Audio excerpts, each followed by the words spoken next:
Welcome into today's broadcast right here at Cog Hill Farm. Now, Peaches wouldn't let Nugget into the house for this episode, so here's Jason, Brooke, and our chicken master, Marycarl. What is up, everybody? This is another episode of the Cogcast podcast, episode number 72, coming at you from the beautiful Cog Hill 40. This is your homesteading, family farming, hanging out with two weird O's in Alabama. Podcast in Alabama. Alabama. How are you doing today? Is Alabama play football today? We hadn't talked about that. They do. At 6 o'clock, they play LSU, which typically is such a huge game, but they're like a 30-point favorite today. Well, that means they're going to lose. You know that, right? Yeah. Have you heard from the Lejeune today? I have not. Is that how you say their last name? I don't really know how you say Okay. it. That's how it's, we Alabama say it. say it. Yeah. That's how we say it. And then I ain't heard from Wes either. You know, Wes is a big LSU fan, That's too. because he's going to wait until after it's over before he... I'm telling you, when they're a 30-point underdog and you haven't talked about it... I haven't talked about it. You're talking about it now, but this podcast won't go out until the game's over, so I actually see. I actually had a friend, that sent me a message and asked You mean me... to tell me that was football? That was the football game. I thought it was basketball. No. Jason Smith. Yeah. Why didn't you tell me? I did. I told you 3 tickets. You said you had already turned them down. I've already turned them down. You didn't ask me ahead of time. I would have wanted to go. Really? I would have.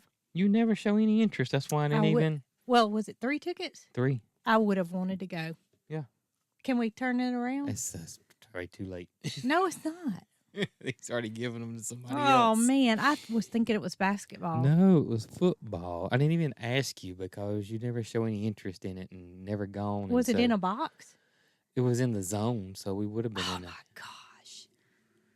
I did not know that. Yeah. I couldn't have stayed up that late anyway. So. It starts at 6. No, you just said 7. No, 6. No, it's 6 o'clock. Alabama starts at 6. But I could have made it. I just couldn't have drove home. Well, it was a hotel room, too. Next time I'll know. Usually you don't ever go. So I would have wanted to go. I didn't even ask. I would have wanted to go just because I'm feeling relaxed and I need something to do. Oh, okay. Can't do that one over. Can't do that one over. Okay. I already said they're going to lose, so we might not have wanted to go. No, it would. I'm full. My belly's full. We did. We had an awesome lunch today. We're recording lunch. I don't think we've recorded at lunch before, have we? It's actually 2:00. Well, yeah. That's lunch for us, but...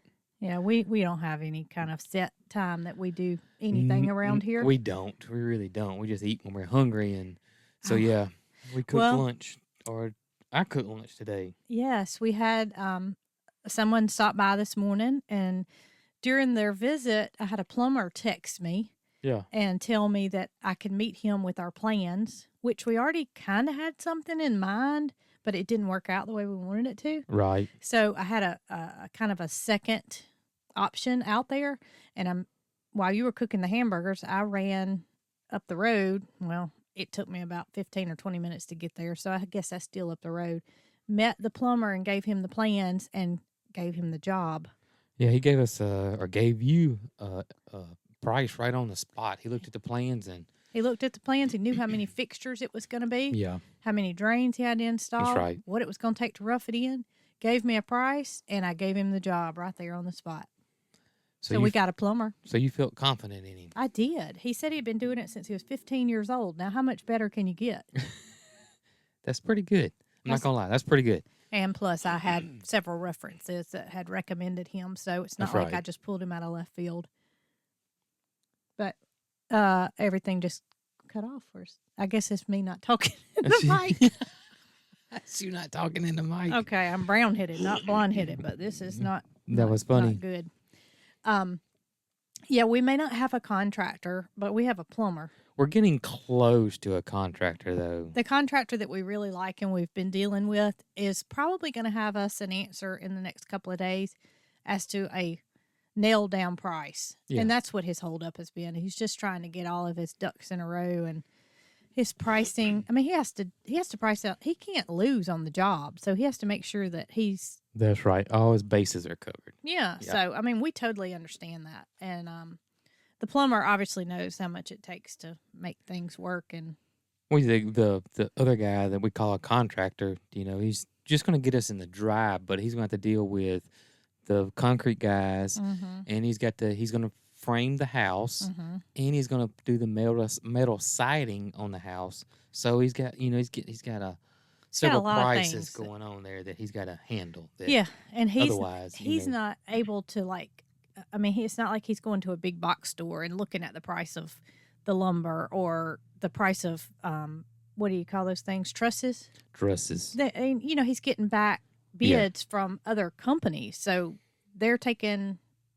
Well, I won't say taking their time, but it just takes time. Yeah, it does. And that seems to be the norm from everybody that we've been, getting bids from, is that they're all waiting on suppliers to give them a price. Yeah, it's not necessarily firsthand that we're waiting on. It's on down the line where they're getting their information from. So, but, it's a good thing we're patient people, because we're not living in a patient world right now. Yeah, I was going to ask you, what is your thoughts on living in a camper? We're 4 weeks in. We're a month in.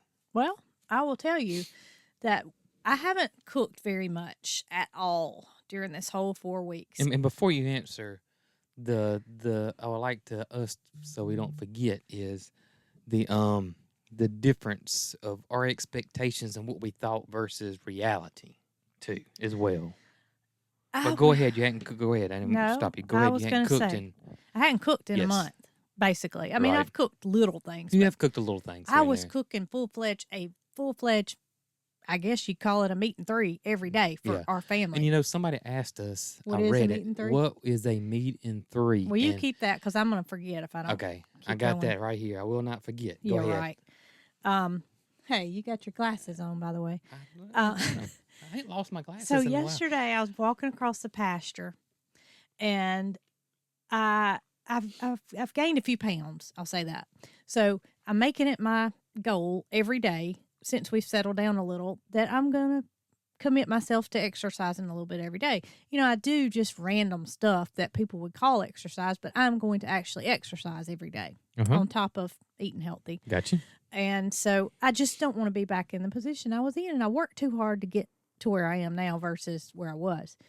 So I'm walking across the pasture, and I'm thinking, I don't know what I was thinking or how it came about that we said we're going to sell our house and live in a camper. I don't know when that actually happened or what we were thinking. Oh, I can honestly tell you this. When we originally came up with an idea that we want to move. When. I don't either, but we bought this place in February. The land. Our intentions were to live at Little Cog while we built Big Cog. And I remember that. And then once we got Big Cog built, then we would move from Little Cog into Big Cog. That's right. We were thinking that was going to be several months or a year or however long out. Well, then what happened is that a family reached out to you and said they were interested in Little Cog. And we originally thought that may happen in the spring of 2022. And then that fast forwarded to maybe like November-ish to the middle end of October to October 4th very rapidly. I still don't remember when we decided we were going to buy a camper. I just don't remember us ever having a sit-down conversation. Can we live in a camper? It's just like all of a sudden we just went and bought the camper. Well, there's a couple of videos about it. We might have to go back and watch them and refresh our memory.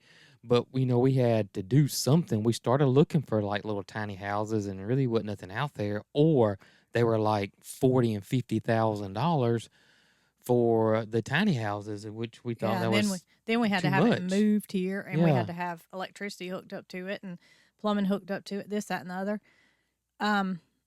But I just was thinking yesterday, I never in a million years thought that I'd be living in a camper.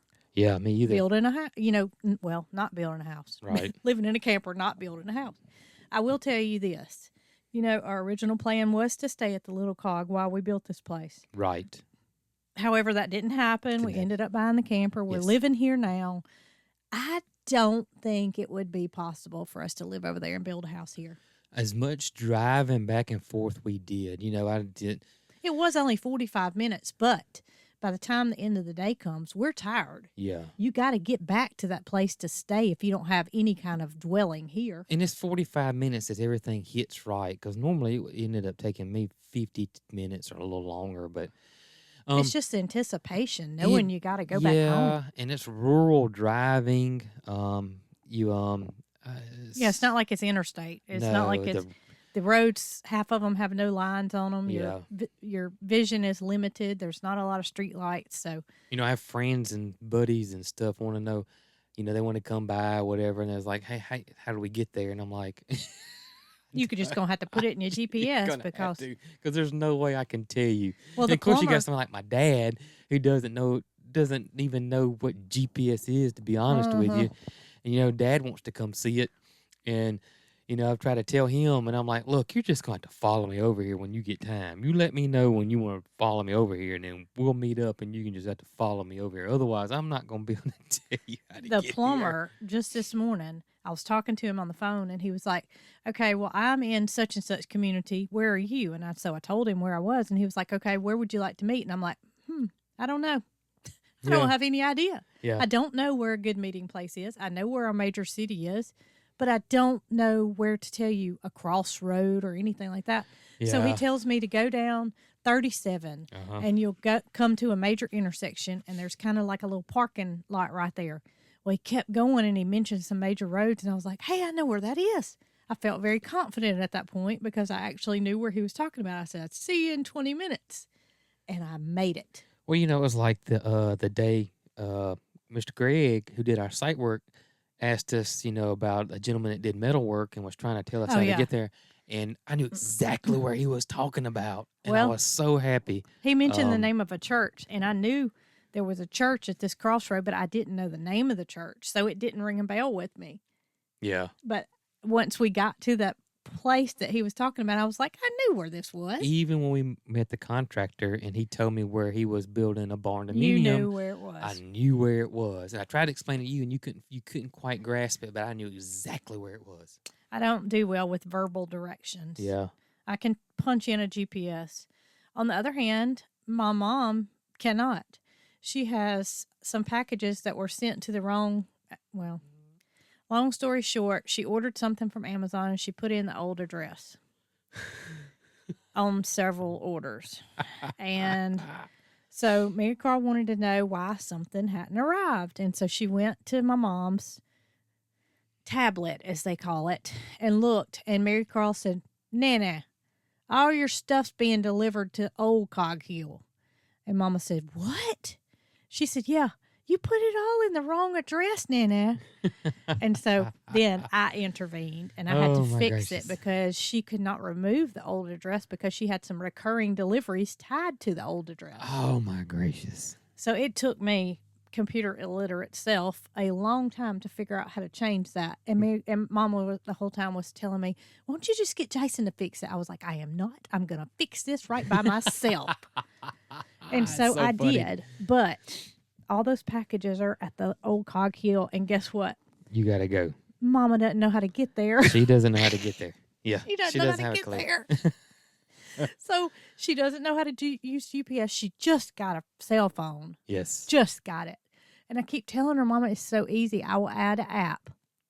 And all I have to do is enter the address, the old address. And it tells you turn by turn. Turn by turn. I can't do that, Brooke. I just can't do it. You're just going to have to drive me over there. So I didn't say a word. I just fixed all the orders to where the old Cog Hill Farm is no longer in existence on her account. So she can no longer have anything delivered to that address. And I will take her to get her stuff. But it better be the last time. Better be the last time. Better be the last time. And she also has a tendency. She had an old address that I grew up at. It was 534. Yeah. And so she keeps wanting to put 34. 34 at the end of our address. And Yes. it's 37 at the end Yes. of our address. So she's had several things that have gone to 34. 34. Luckily, they've came here, though. Luckily, the Postal Service writes on it, Knock on wood. no such address, and they deliver it to the right place. But we're going to have a meeting about this. Maybe we ought to just get a big sign, Marycarl Oh, it paint won't one that help. says 37. I said, Mama, I said, do you remember when you went and had your address changed at the bank and you went by yourself? And I wrote down the address to have it changed to. She had some checks being delivered that were supposed to have the new address on them. Yeah. Because she opened up an account. Uh-huh. The checks hadn't came yet. I said, Mama, are you sure that you had the check sent to the correct address? What'd she say? She said, I gave them the piece of paper that you wrote it down on. Okay. Well, then I started second guessing myself. Did Uh-huh. I write the right address on it? Because the checks hadn't gotten here yet. But she called and they said they had been sent. So Okay. hopefully they're There's coming. no tracking number, I guess. No. Hopefully they come to this address. We've Hopefully had so. big issues with address. Hopefully so. Everything's okay. Yeah. Hopefully so. But luckily, when I was yesterday, I told you I was getting some exercise. Well, Yeah. we bought a little string trimmer that has wheels on it. Mm-hmm. I've always used a weed eater, but this place is different. You can't possibly weed eat 40 acres. Yeah, it's pretty big. So the front of the area, I would say, I guess it's 20 acres across. Wouldn't you say 20 acres across the front? No, it'd be 10. Yeah, it's like 1,800 foot. Anyway, it's a long way with a Mhm. weed eater. So we bought this little string trimmer that's on wheels, and I was using it for the first time yesterday. And boy, I got my exercise in, and I enjoyed it. I Did wish you I really? had something else to use today because I would love to crank that booger back up and get on it. But anyway, that being said, I noticed that our neighbor's address is 448. So it's almost 100 numbers in between the neighbor's address and our address. That being said, that's why the Postal Service knows that there is no address that ends 34. in 34. Oh, okay. Does that make sense? That makes sense. They know if it doesn't belong to 448, then it's got to belong to the other one, That makes sense. plus the last names on it. But, Getting back to the camper life. oh, I'm sorry. And I wanted to talk about something else too, but I'll hopefully remember that. So far, you were talking about the cooking. Not cooking. Okay, so cooking. when we do get in the real house, Yes. the house, I don't know if I want to cook again. Oh, really? I'm enjoying this time off. Or it may be that I'm so missing cooking that I cook like an 8-course meal every day. It's either going to be one or the other. I'm not going to want to cook or I'm going to want to cook a whole lot. Well, I do know this is that we're in big. I don't know what word you want to say, but we're trying to figure out appliances, and so you not cooking may have a decision on what we get. Yeah, but I mean, I need to. What if I do want to cook? I need to have something that I like. But the camper part has not been bad at all. I mean, I would say I sleep better than I did at the old place. I wonder why that is. I think I know. Why? We had shutters in the old house Yeah. covering the windows. Yeah. So when the daylight rose in the morning, the amount of light coming through was kind of like it is in here. Yeah. It wasn't dark. Yeah. This camper has shades and room darkening blinds. And I put the That aluminum stuff. what's it called?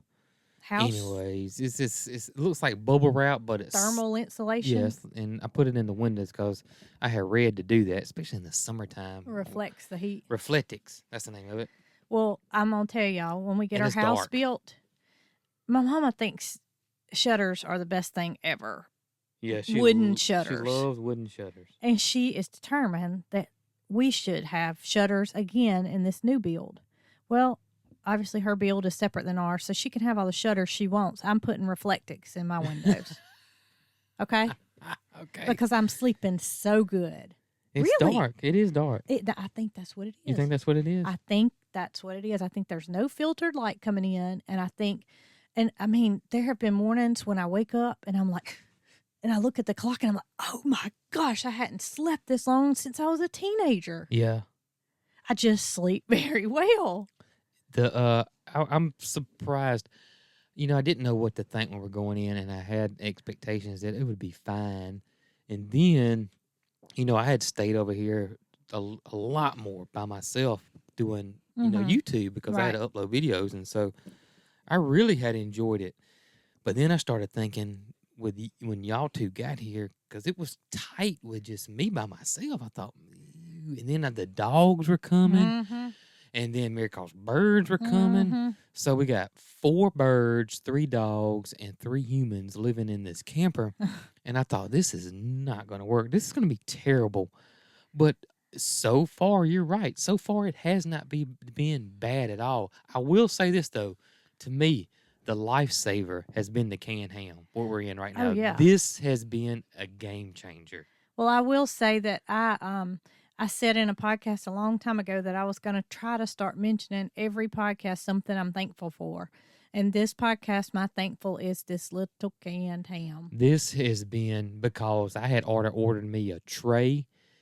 There was a computer tray that goes in the bed so I can work on videos in the bed. Because it's just, you got 1 bedroom, you got the kitchen, eating area, and then you got the back bedroom. Yep. So there's really no, and you know, when we originally bought the camper, is what sold it was it's got a little built-in desk area. But it's still cool to have that, even though that's Marycarl's area. Marycarl has completely taken that over. Yeah. And she uses it to draw with and whatnot, whatever. But this canned ham, and this was all an accident. It was. It really was. But, you know, that being said, you're thankful for the canned ham. I said I'm thankful for the canned ham. But I'm thankful for the canned ham for you. For me, I'm thankful for the tiny house. Yeah, you're thankful for the tiny house. And I'll tell you why. All right, so the tiny house already had a washer and a dryer in it when we purchased the tiny house, but it didn't have a hookup. Right. So we had to get our a plumber that's kind of a friend of ours from our old Cog Hill area to come over and plumb it. And Jason had to put in a plug for the washer and dryer because there was nothing there. Mm-hmm. And so the plumber had to run his plumbing and all that, but it's got a stackable unit.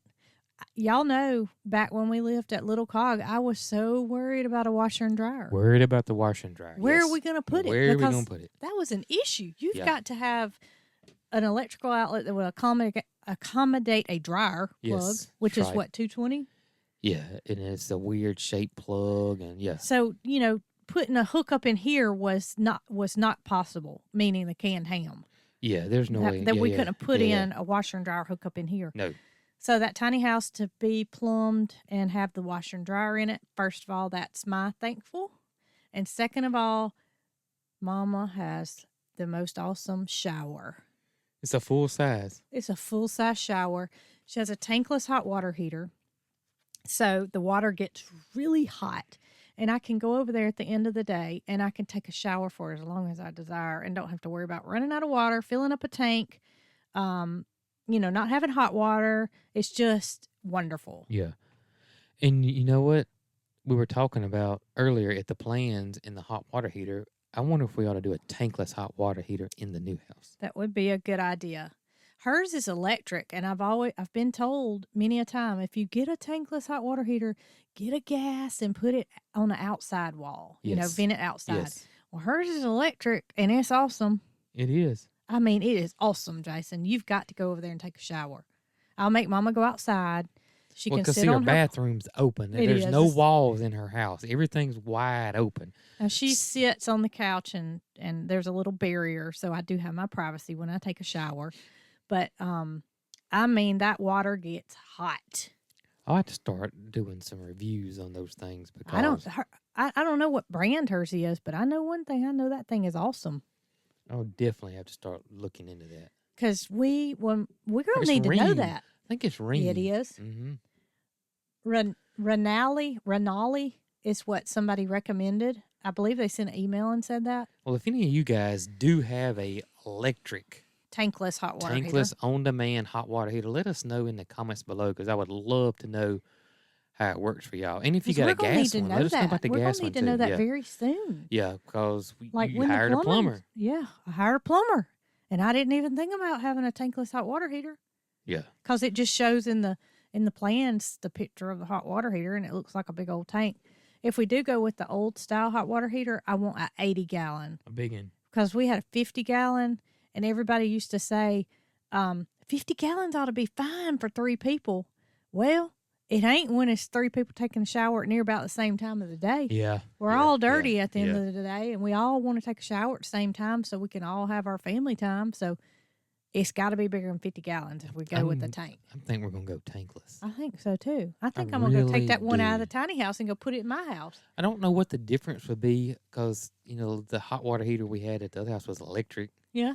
What were the difference between an electric hot water heater and an electric tankless? I don't know But people if there's a don't. big difference in the power rating, like your power bill or something. That's what I don't know about. Our power bill has changed $27 since we've been here.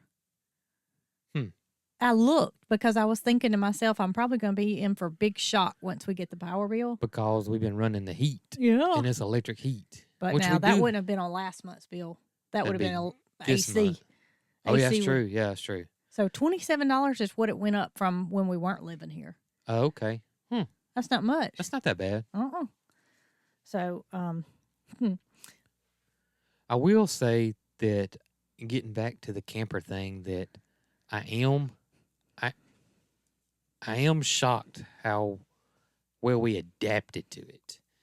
And the first week we were here, it's me and you, not Marycarl. She didn't care, but me and you both were very anxious. There was stuff everywhere.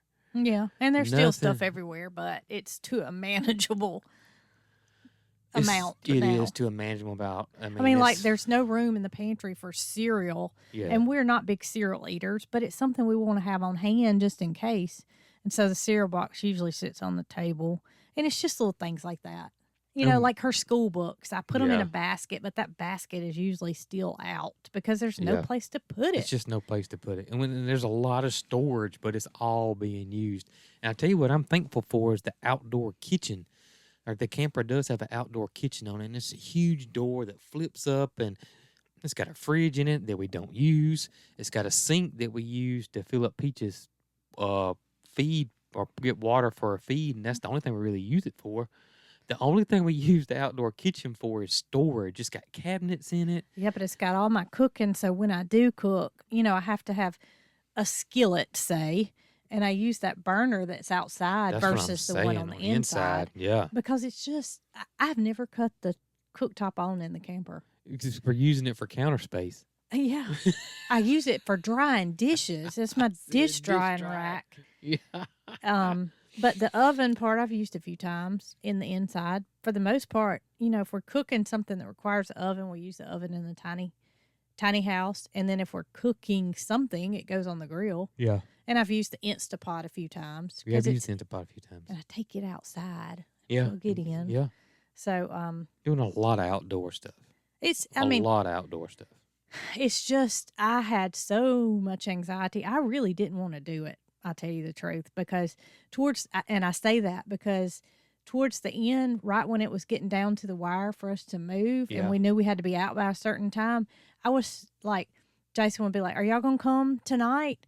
No, we're gonna just stay here tonight. Yeah. And I think in my head, I was just not wanting to move. I was just not wanting to make a change. Yeah, and I was trying to get y'all to get a little bit acclimated, Yeah, a little bit before you were just all in. I can't remember what happened. Something happened, and it was like maybe some kind of animals got moved or something to where I couldn't go back. The animals got moved, and I went and stayed at the house and did the last minute stuff that needed to be done to the house. That's what it was. And y'all spent the night here, and Because then somebody came had to the take next care. day. Somebody had to take care of the animals. Yep. So that was our reason for ever. And then it was like Marycarl was like, "I don't want to go back. I want to stay here." So Yeah. that was our last night at the old house, and I'm glad it happened like that because I really wouldn't have wanted to have the anxiety of knowing this is my last night in my old house. Yeah, The house that I brought my baby home in, That's and the right. house the only house she's ever known. I didn't have that anxiety because it was spur of the moment. It was spur of the moment, and maybe if it would have worked out like we originally planned, that I don't know, things would be different, maybe more sentimental to us. I don't know. I don't know. I'm glad it worked out the way it did because I feel good. I mean, I don't say that. I mean, memories will always be there. Right. That's not going to change. But I feel like this is my home now. Yeah, I do too. I mean, it didn't take long for me to feel like it didn't take long. And it just may be that I have you here with me. It makes me feel like it's my home. Thank you. Don't cry, but that's what I mean. It's just where your family is. It's where your home is. That's right.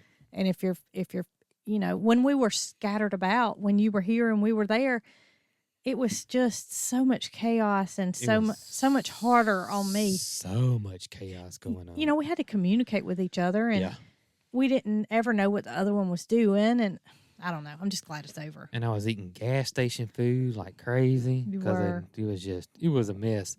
But it's now. We're totally settled. We are totally settled, and we are. And I can tell things are changing. And let me tell you why. We're 33 days in. We're 30. Okay, so we're right at a month. That's right. I can tell you things had changed because the other day. Was it? Yeah, maybe yesterday. I don't know what day it was. My days run together. I'm terrible at dates and names. And so the other day, we were going to start working on the flower farm.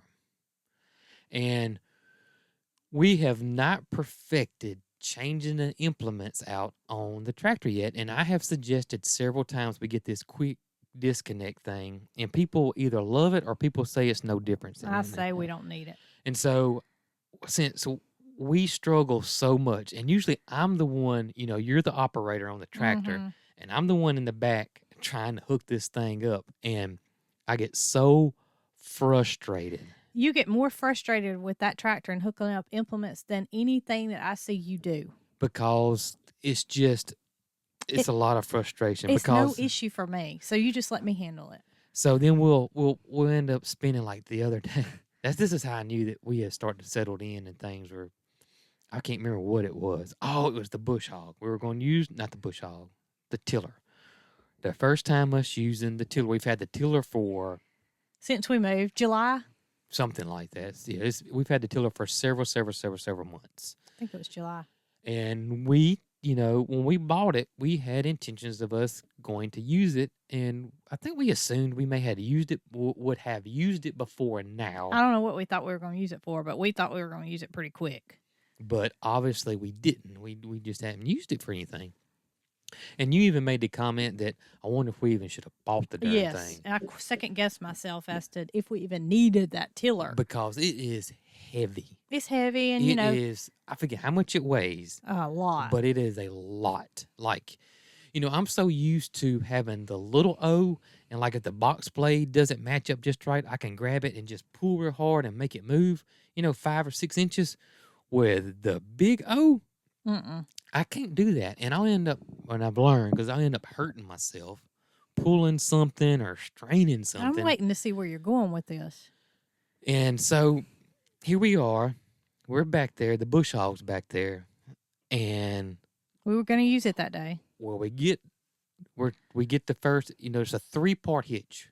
It's actually 4 parts on it, but they call it a 3-part hitch because it's 3 hookups. And that's what you got. The top's like a triangle. You got your top piece on your hitch on any implement on the tractor, and then you got your 2 side pieces. So it looks like a triangle like this. So you got your 3-point hitch. So when you get that hooked up, that allows you to lift whatever it is on the back up and down, okay? Well, we get the bush hog hooked up, got the 3-point hitch hooked up, but forgot to put the drive shaft in. Now, the drive shaft goes from the bush hog or whatever implement you got, or the tiller. What I'm talking about, I said bush hog. We're working on tiller. Goes from the tiller to the tractor, and it hooks up to the transmission part of the tractor, which also they call the PTO. And when you hit a little button, that spins. And so the tractor spins, that drive shaft spins, and then it spins whatever implement you got hooked up to the tractor. Bush hog or tiller is our case. Or fertilizer spreader. Fertilizer spreader, whatever. That's what gives it power to move is your PTO. I didn't hook that up. Well, I didn't think nothing about it. After me wrestling, getting Thought I heard somebody. Getting the tractor hooked up or the tiller hooked up. Because it takes a little while because you have to get it lined up just right. And we're kind of maybe offset or such and such. And anyways, get hooked up, realized the drive shaft wasn't hooked up. Couldn't get the drive shaft in. So I had to disconnect it to put the drive shaft in. So I disconnected it, put the drive shaft in, got the 3-point hitch hooked in, and realized you did. It didn't have any darn oil in it. Yeah. I said, Jason, do you think that the thing came pre-shipped with oil? And he said, I don't know. I said, well, let's read the manual and figure it out. So we read the manual, and it first thing says, manufacturer does not fill up with oil. It's not fill up with oil. Customer's responsibility. Well, and then I started thinking, well, maybe the dealer we bought it from filled it up with oil. But then I kind of remembered, I think that thing was strapped to a pallet, and they took it off and put it up there. So didn't have oil in it. Then we keep 80W90 gear oil on hand because most of our implements, that's what it has taken. Well, this took 85W 140. Totally different. And then I got a buddy of mine that works at Bush Hog, and I sent him a text and I said, hey, look, can I use 80W90 in place of 85W 140?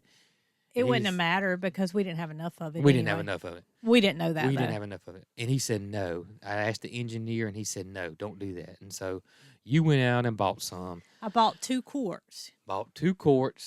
And here it is. This probably been 2.5 hours since we started trying to hook this tiller up. And this is how you know we ain't professional farmers. But it never occurred to me that it would take more than 2 quarts of oil. And it did. And there was nowhere in that owner's manual that said it takes how much. Nowhere. Did Kendall ever say? I need to send him a message because he was kind of giddy that he was going to tell the engineer that it didn't say the amount. And it did not say the amount. And I think the engineer went back to him and says, yes, it says in the manual the amount. And he said, no, I got a friend that says it didn't. We read it from cover to cover, and it did not say the amount. We couldn't find it. And then I Googled it, and nowhere, even Google didn't tell us how much oil. We just wanted to know, do we buy a gallon, or do we buy 5 quarts, or do we buy 3 quarts? How much do we need? We've already made one trip to the store. Now we got to come back and make another trip. Anyways, you bought 4 more quarts. You bought a gallon. More. I was not going to be short. Came back with it, filled it up, boom. We're probably, 3 hours since we first started working on this thing? Probably more than that, if the truth be known, because I had to homeschool in between. Yes. And I later told you that, did you notice how neither one of us got upset about the tiller? Well. And you said, I think we're over it. Well, I'm done with getting aggravated with implements and such as that. As a matter of fact, you were doing something, and I wanted to take the fertilizer spreader off the tractor. And you said, okay, give me just a minute, and I'll come down there and help you get it off. And I said, no, I can get it off myself. Uh-huh. And I went down there, and I got it off. And by the time you got down there, the only thing that hadn't been unhooked was the drive shaft. Yes. So I think we just kind of, do better at different things, and we realized that. So the fertilizer spreader is really easy because it only weighs like 75 pounds. Yesterday we went and hooked the bush hog up, and it took literally 5 seconds. Well, I've told you that I have figured it out. You must have read. No, I figured it out from trial and error because, before we'd come here and the bush hog stayed on all the time. So us swapping implements on and off maybe once every month. Yeah. And then you forget. Yeah, we might do it 3 times in a day now. Yes. So we're getting really, really better at it. And this is what I figured out, that we're never on level ground. Never. I mean, every now and then you get on level ground. Nobody has level ground. Exactly. So you would get off, and so when you go to hook it up, the tractor's level, but the implement's not level. Yeah. So you got one side that's higher than the other side, and you're trying to... Yeah, but you think about this. No, I figured out. You put the lowest one on first. That's been our mistake. You'd hook up to it and it'd be boom. But no, you put the lowest one on first because you can always go up. You can't go back down. So that's been the kicker. But you've always said, Well, it's not on level ground, and that's what the problem is. It's not on level ground. Well, of course not. The bush hog's on not level ground, but that means also that the tractor's at the same level that the bush hog is if it's not on level ground. Now, if that was the case, then it would match up every time, but it don't. You know, if the bush hog was like this and the tractor's like, it don't ever match up. No. It don't ever match up right. But that's what I have figured out. I don't think we need the quick hitch system, though. The thing that I figured out is put the lowest pin in first, get the two put on, then the dry shaft, then the middle pitch. Yeah, you're right. I think we got that down pat now. Well, so you don't need me anymore to help. I just need you on the tractor. Oh, okay. Because I tell you to come back a little bit and go up a little bit and go up and go down. So, yeah, we're getting it. Except for we have a problem sometime with direction. He says, go up. And I'm like, go up. Does go up mean go up with the implement or go up with the tractor? Well, I try to say go up is the implement, and I try to say forward and reverse when but I'm talking about the tractor. Up. Yeah, so we get mixed up a little bit. But we're getting it, though. We're getting it. Figuring it out. You got the tractor stuff. We really are figuring that out. One step at a time. And like I said, we have really have, just have honed in and come relaxed to living in a camper and being here now, I think. So, yeah, it's going good. I can remember yesterday when I told you I was going down there to take the fertilizer spreader off. You never asked me why I was taking it off. Mm-mm. And then I told you I wanted a bush hog out by the road. Mm-hmm. And you looked at me like I had 3 heads. And I didn't think it needed to be cut. Oh, it did. Did you see it after I cut it? Girl, I hadn't left this place in 5 days. I ain't been out by the road. He doesn't do anything. He doesn't leave. He just does everything right here. I take care of the rest. But it looked really good after I finished. So good that I wanted to go out there and use my wheeled trimmer, which I did. Well, you know what we got to do now? We got to try your finishing mower out at some point. I wanted to do it yesterday, but I didn't want to ask you to hook it up because I knew what we had been through with previous. I need to look and see what, because... You know, we got to get that grease fitting put back on, that Zerk. Yeah, and I have no idea where that grease Zerk is. That we're going to have to go buy another one. It used to be in my car. Yeah, we're going to have to buy another one. I was going to say earlier a little something that people probably didn't, no way they could know. Back me talking about I like to weed eat and such as that. Right. I thought about it the other day. So I got that string trimmer out yesterday, and not only did I go on the outside of the fence and weed eat the whole fence line from one end of this property to the other, I came back in the gate and I went the opposite direction and did it on the inside. You know, me and Marycarl went hiking yesterday, and we hiked the whole back side of the property, and when we came back, I just assumed you were in the camper. You didn't know what I was doing. No, I didn't know where you were. Because I was bush hogging when you left. You were bush hogging when we left. And so when we came back, and then I saw you over there pushing that thing, I said, I'm going to kill her because, I don't know, I just feel like that's something that I needed to do. Well, that's something I enjoy yard work. I know that, but that was just kind of strenuous. It was not at all. It was not at all. I liked it, and I'm going to find me something else to do with it today. But you're going to have to help me put the bucket back on the tractor because I cannot wheel that thing all across this property. I wonder if we can just put the forks on there. Be a lot easier. My mama wants me to move her treadmill from the pod to the tiny house. Definitely need to put the forks on there then. So I got to do something. Yeah. But here was what I was going to say that y'all didn't know about me was that I used to cut grass for money. Yeah, that's right. I had a little side job, and my dad worked at the funeral home for me all of his life, I guess you'd say. After he finished college, he went to work at the funeral home and worked there all my life, all the time he was living. And after he passed away, I still had a relationship with the funeral home, and I asked them if they needed somebody to maintain their, what do you call it? Their lawn, I guess you'd say. Yeah. Because I was the groundskeeper. You was the groundskeeper at the funeral home. I was the groundskeeper at the funeral home. That was my only lawn I kept. But I was very, very involved in the maintaining of the funeral home. Yes, I wanted it to be just perfect. Yeah.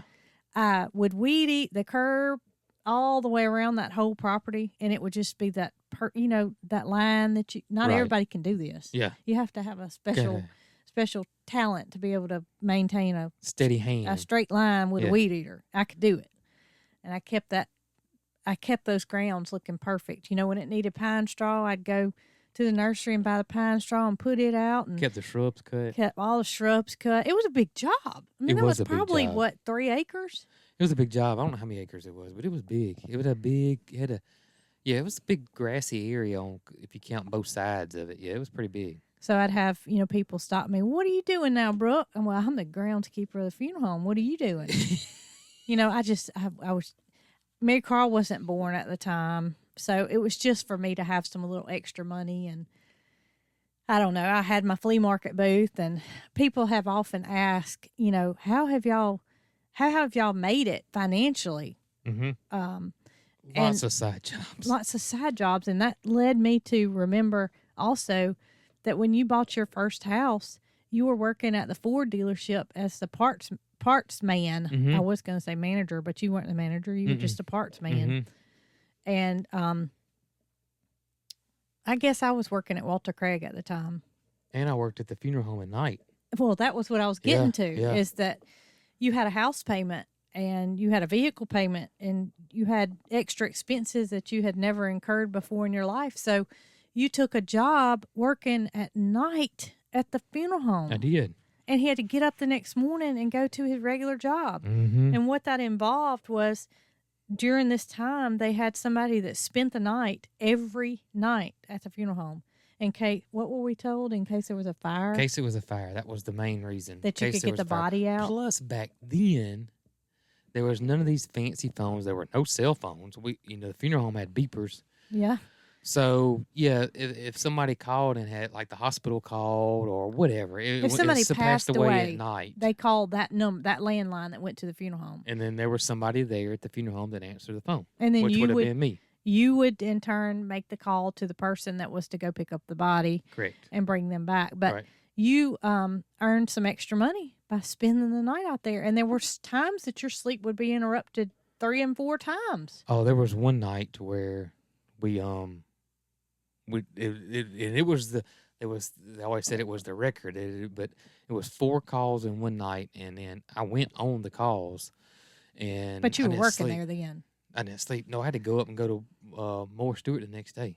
Oh. Yeah. So Sure did. So The Ford talking about dealership.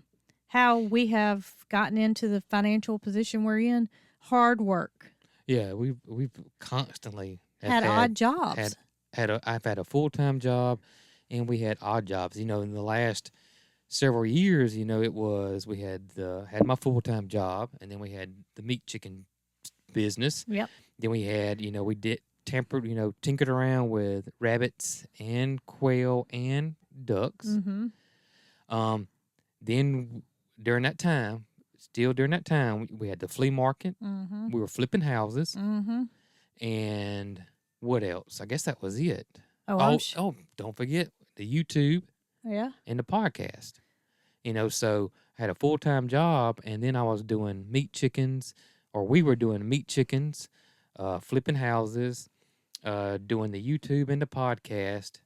So, that was actually 5 jobs that we were in the flea market. That's 6. And I feel like that's gotten us to where we are today because of hard work and being willing to do anything to provide for your family and to make ends meet. Right. Not to go overboard, not to have, things that you don't need, but to make ends meet. Right. Just saying, there's things that you can do that will help you to make ends meet and to make your life easier financially. Yeah. And plus, we like to stay busy. Yeah, we do like to stay busy. We're pretty busy people, as you guys can mostly see. So I guess to sum things up, we are very good with living in the camper. Yeah, so far Good's not living a on word, a camper, I tell you, it has been perfectly fine. Me and Marycarl still watch our movies. Matter of fact, when I got back from town last night with my mom, I pulled up and I could hear y'all's movie. We cut it up loud. We cut it up loud. We're having a good time, and They didn't even know I was here. When I walked in we the had door, they were no like, idea. "We didn't know you you were We here, and I didn't. was like, of course you didn't. We had no idea The you were movie here. theater is coming on. Yeah, we had no idea you were here. But everything is good. I think as long as your family has a strong bond and is able to see each other's quirks, and we just know everything about each other. We knew that it was going to work. We knew we were going to make it work because there's not one of us is going to tell the other that I don't like this. Yeah, We're just going to make it work. we'll And make it work. So I think that being said, we knew all along it was going to work. Yeah, We just think so, didn't too. know the actual experience. No, we didn't know actual experience. And to be honest with you, I did not just anticipate that it was going to be this drawn out. Honestly, I didn't think it'd be that hard To move? find somebody to build the house. Yeah. I really didn't. I did not think it'd be, and I say build the house, just get in the dry force. Yeah. I just didn't think all this would be, I think If it's we just the knew- time that it is right now with COVID and everything is just suppliers don't have product and contractors have enough work that they don't need you. Yeah. So so it's kind of a bad situation to be in if you're building something, is that these contractors have enough work that they don't need your business, and they can't get anything to build your house with. Yeah. So I mean, it's for somebody that's building a house right now, it's a lose-lose situation pretty much for you. I mean, it really is. It's a tough time. I think if we could do one thing over, it would probably be to have locked in somebody that could do the framework before now. Yeah, but here's what happened to us is that wood was sky high, Yeah, we couldn't. metal was not, and so when we got a price back, And the site work wasn't done. We couldn't. and the site work weren't done, so when we got a price back, metal and wood were Similar. equal. And plus, our plans weren't done either, and we couldn't have lock plans anything done. in Yeah. until we got. Didn't. That's when we started hot and heavy. Was when we got our plans back, and that was around Labor Day. Do you remember that? Yes. That was around Labor Day, so we could not do anything until we Mhm. had those things done. So, I mean, it is what it is. In the long run, 17 years from now, when we're sitting in Santa's Village out here, Yeah. we won't remember all this hoopla that we had to go through to get our house We built. won't, because I remember us, when we built our other house, and I remember specifically saying before that I'd never build another house again by myself. I mean, or ourselves. We would do a lock key house. I would never build another one again. And the And thing, here we are building another one again. I told a friend of mine this morning on the phone, I said, I specifically remember 17 years ago saying to myself, we would not do this again. And that's what we're going to do again. Yeah. So I just don't know how we're going to feel at the end of this. Will we build another one? Probably not. We'll probably say we won't. Well, look, we're 45 and 46 years old. Yes. I'll be 46 in January. We're not building another house.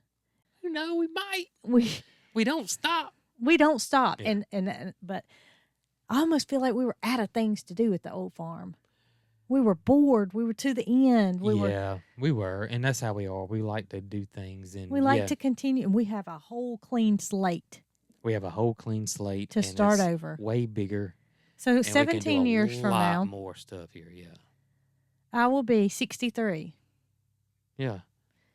I don't know that I can build a house at 63, but I can give it a good try. Probably can. Probably can. Marycarl will build us our tiny house, and we'll go live with her on her farm. She might say Somewhere. we can just go live in this tiny house over here, and she'll live in You reckon? on the farm. You might be right. All right, we're done. All right, guys. I hope you enjoyed this episode of the Cogcast podcast. We'll catch y'all on the next one. Y'all be good.